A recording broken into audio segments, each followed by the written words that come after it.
Okay, well, welcome back to Bigfoot's Wilderness. Today I've got something special. It's an encounter story read from a diary that dates back to the Civil War. Some of you may recall hearing it on Blue Ridge Bigfoot, my other channel, which is now a part of this channel, Bigfoot's Wilderness. So sit back and enjoy. Hi, Mike. I really enjoy your channel and have listened to your stories from the beginning.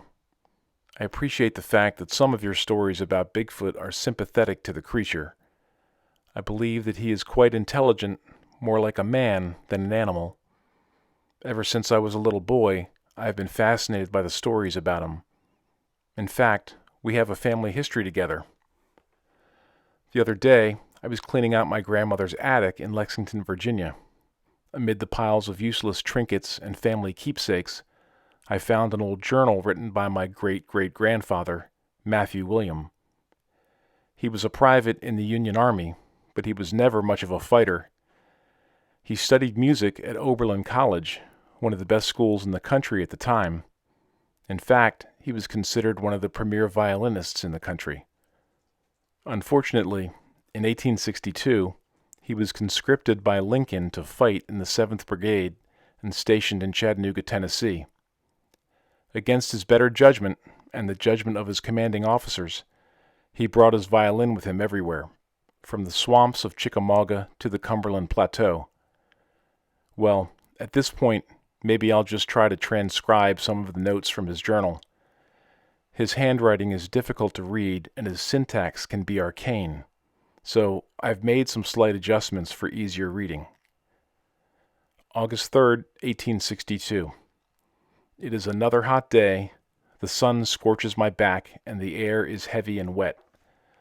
The uniforms, which always look so grand in photographs, have become a burden for me, perhaps too great to bear. The men of my regiment are brave and kind, but poor and woefully uneducated. I have tried to tell them about Becker, Prock, and Schroeder, but they demonstrate no interest at all. Even worse, they insist that my precious violin be played as a fiddle for their garish folk music. August 12th, 1863. At last, I have discovered a means of respite. After dinner, the men are given an hour of leisure. I've taken up the habit of walking through the woods by myself. Usually, I do not travel far, no more than half a mile outside of camp. Because we are tracking the Hiwassee River, it is easy to navigate the terrain. I find contentment only in my solitude and consolation only in my music. Still, I miss the old days at Oberlin. How I wish to have an audience once again. August 16th, 1863. How strange. Today, as is my habit, I traveled to the banks of the Hiwassee to play my beloved violin. I began to play Violin Sonata in G major by Giuseppe Tartini, perhaps better known as the Devil's Trill Sonata. It is certainly the best of Tartini, and I play it often. As I was playing, a large shape appeared on the other bank on the other side of the river, just visible through the brush.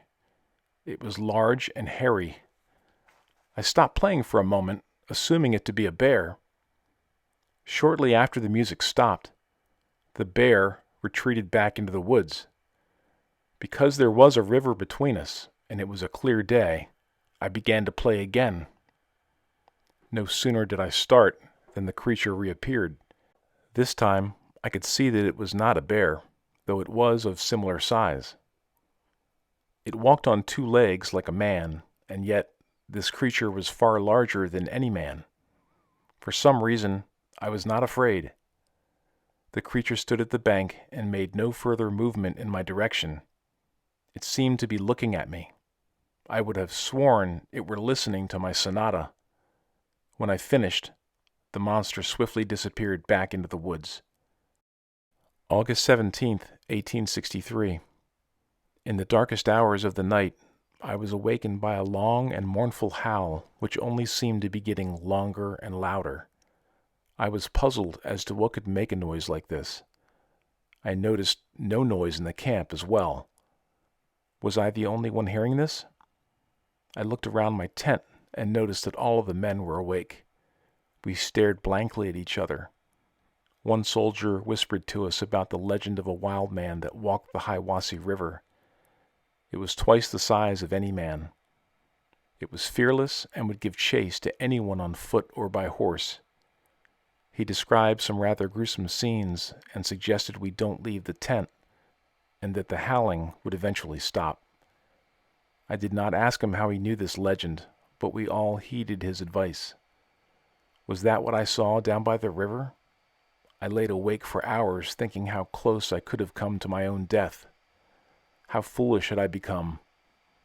My beautiful rendition of the Devil's Trill Sonata may have attracted a beast to our camp. At some point, I did drift back to sleep. As we broke camp the next day, no one mentioned the eerie howls, but I know they heard them too. Unfortunately, my grandfather did not encounter the creature again. He was killed in a small skirmish with the Confederates a few weeks later, shot in the chest with a cannonball. Like I said, he wasn't much of a fighter, but when I read his story, I couldn't help but think of you and your Bigfoot channel. Every week I listen to your stories, and I enjoy them very much. I can't help but think maybe Bigfoot was the only one who really listened to my great-grandfather. Maybe because his music seemed to be tranquil and peaceful. I know it's silly, but I think it's true. Anyway, thanks for reading my story, and keep up the great work. Regards, T. Cooper.